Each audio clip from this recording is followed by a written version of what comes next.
इयत्ता 8वी, विषय हिंदी, पाठ 2, वारिस कौन.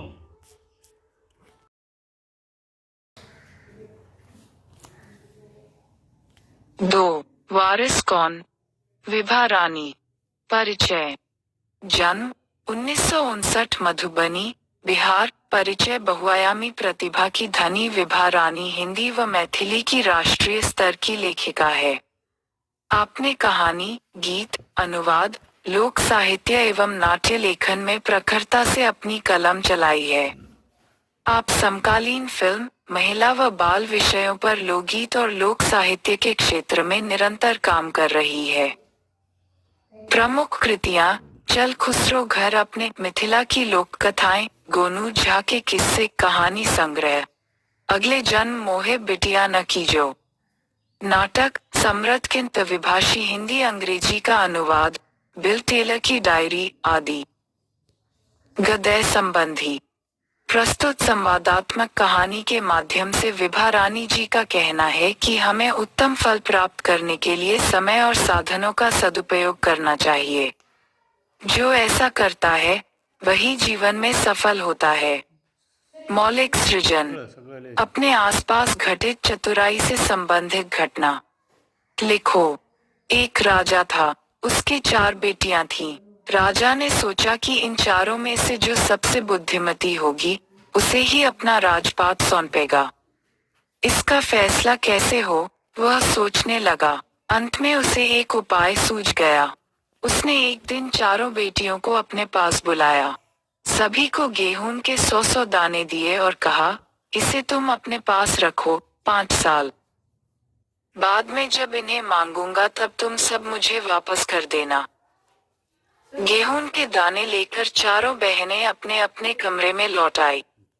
बड़ी बहन ने उन दानों को खिड़की के बाहर फेंक दिया. उसने सोचा, आज से 5 साल बाद पिताजी को गेहूं के इन दानों की याद रहेगी क्या? और जो याद भी रहा तो क्या हुआ, भंडार से लेकर दे दूंगी. दूसरी बहन ने दानों को चांदी की एक डिब्बी में डालकर उसे मखमल के थैले में बंद करके सुरक्षा से अपनी संदूकची में डाल दिया. सोचा, 5 साल बाद जब पिताजी ये दाने मांगेंगे, तब उन्हें वापस कर दूंगी. तीसरी बहन बस सोचती रही कि इसका क्या करूं. चौथी और छोटी बहन तनिक बच्ची थी. शरारतें करना उसे बहुत पसंद था. उसे गेहूं के भुने दाने भी बहुत पसंद थे. उसने दानों को भुनवाकर खा डाला और खेल में मग्न हो गई. तीसरी राजकुमारी को इस बात का यकीन था कि पिताजी ने उन्हें यूं ही ये दाने नहीं दिए होंगे. जरूर इसके पीछे कोई मकसद होगा. पहले तो उसने भी अपनी दूसरी बहनों की तरह ही उन्हें सहेजकर रख देने की सोची, लेकिन वह ऐसा न कर सकी. 2-3 दिनों तक वह सोचती रही. फिर उसने अपने कमरे की खिड़की के पीछ वाली जमीन में वे दाने बो दिए. समय पर अंकुर फूटे, पौधे तैयार हुए, दाने निकले. राजकुमारी ने तैयार फसल में से दाने निकाले और फिर से बो दिए. इस तरह 5 वर्षों में उसके पास ढेर सारा गेहूं तैयार हो गया.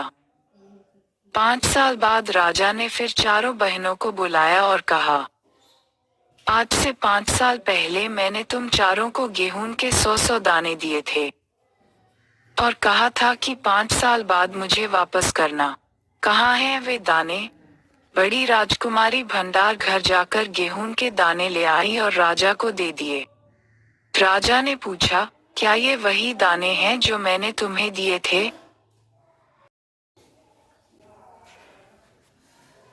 संभाषणीय. उत्तर भारत की नदियों में 12 मास पानी रहता है. इसके कारणों की जानकारी प्राप्त करके कक्षा में बताओ. श्रवणीय. भाषा की भिन्नता का आदर करते हुए कोई लोकगीत अपने सहपाठियों को सुनाओ. पठनीय. अपने परिसर की किसी शैक्षिकी संस्था की रजत महोत्सवी पत्रिका का वाचन करो. लेखनीय. मराठी समाचार पत्र या बाल पत्रिका के किसी परिच्छेद का हिंदी में अनुवाद करो. पहले तो राजकुमारी ने हाँ कह दिया, मगर राजा ने फिर कड़कर पूछा. तब उसने सच्ची बात बता दी. राजा ने दूसरी राजकुमारी से पूछा, तुम्हारे दाने कहाँ हैं? दूसरी राजकुमारी अपनी संदूकची में से मखमल के खोल वाली डिब्बी उठा लाई, जिसमें उसने गेहूं के दाने सहेज कर रखे थे। राजा ने उसे खोलकर देखा, दाने सड़ गए थे। तीसरी राजकुमारी से पूछा, तुमने क्या किया उन दोनों का? तीसरी ने कहा, मैं इसका उत्तर आपको अभी नहीं दूंगी, क्योंकि जवाब पाने के लिए आपको यहाँ से दूर जाना पड़ेगा और मैं वहाँ आपको कल ले चलूंगी। राजा ने अब चौथी और सबसे छोटी राजकुमारी से पूछा। उसने उसी बेपरवाही से जवाब दिया, उन दानों की कोई कीमत है पिताजी? वैसे तो ढेरों दाने भंडार में पड़े हैं। आप तो जानते हैं न, मुझे गेहूं के भुने दाने बहुत अच्छे लगते हैं, सो मैं उन्हें भुनवाकर खा गई।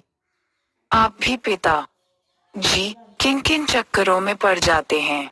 सभी के उत्तर से राजा को बड़ी निराशा हुई। चारों में से अब उसे केवल तीसरी बेटी से ही थोड़ी उम्मीद थी। दूसरे दिन तीसरी राजकुमारी राजा के पास आई। उसने कहा, चलिए पिताजी, आपको मैं दिखाऊं कि गेहूं के वे दाने कहाँ हैं। राजा रथ पर सवार हो गया। रथ महल नगर पार करके खेत की तरफ बढ़ चला। राजा ने पूछा, आखिर कहाँ रख छोड़े हैं तुमने वे 100 दाने? इन 100 दानों के लिए तुम मुझे कहाँ कहाँ के चक्कर लगवाओगी? तब तक रथ एक बड़े से हरे भरे खेत के सामने आकर रुक गया। राजा ने देखा, सामने बहुत बड़े खेत में गेहूं की फसल थी। उसकी बालियां हवा में झूम रही थीं, जैसे राजा को कोई खुशी भरा गीत सुना रही हो। राजा ने हैरानी से राजकुमारी की ओर देखा।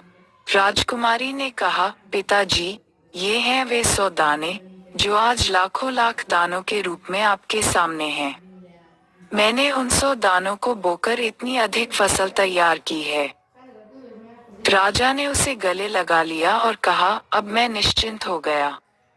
तुम ही मेरे राज्य की सच्ची उत्तराधिकारी हो।